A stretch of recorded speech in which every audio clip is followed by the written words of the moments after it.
Vote আসে, vote যায়, হাজার হাজার প্রতিশ্রুতিও মেলে, বাস্তবে কোনো কাজই হয় না, এমনটাই অভিযোগ নদিয়ার হরিণঘাটার চণ্ডীরামপুর বেলেডাঙ্গা অঞ্চলের বাসিন্দাদের।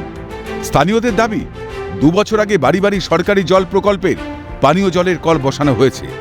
দিকে দিকে সরকারি জল প্রকল্পের ব্যানার পড়েছে, তবে কল রয়েছে কলের মতোই। না, জল আসেই নি। না, আজ পর্যন্ত 1 ফোঁটাও জল আসে।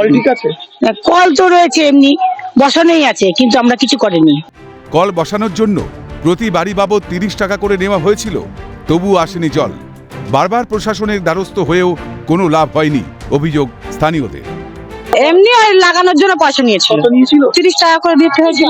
হ্যাঁ হ্যাঁ, তারপরেও জল পাননি? না।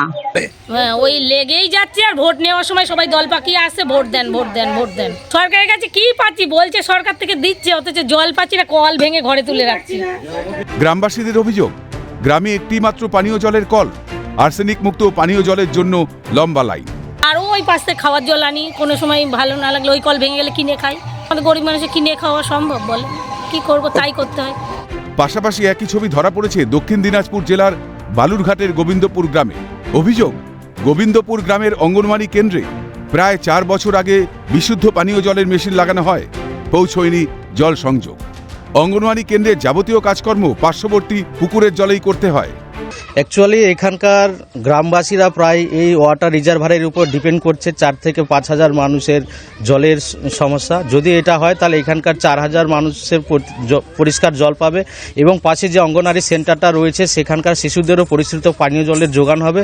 এবং এখানকার মানুষদের জলের জন্য এতটাই অসুবিধে হয় যে এই পিছিয়ে পড়া এলাকার মানুষের জলের জন্য প্রায় 1 থেকে 1.5 কিলোমিটার দূরে গিয়ে জল নিয়ে আসতে হয়। স্থানীয় বিজেপি নেতৃত্বের দাবি, চক ভৃগু গ্রাম পঞ্চায়েত তৃণমূল পরিচালিত হলেও বিজেপি শাসিত লোকসভা হওয়ায় শাসক দল অনীহা প্রকাশ করছে। এটা তো অনেক দিন থেকে আছে, 4 বছর হয়ে গেছে, বুঝলেন, কিন্তু কানেকশন হয়নি।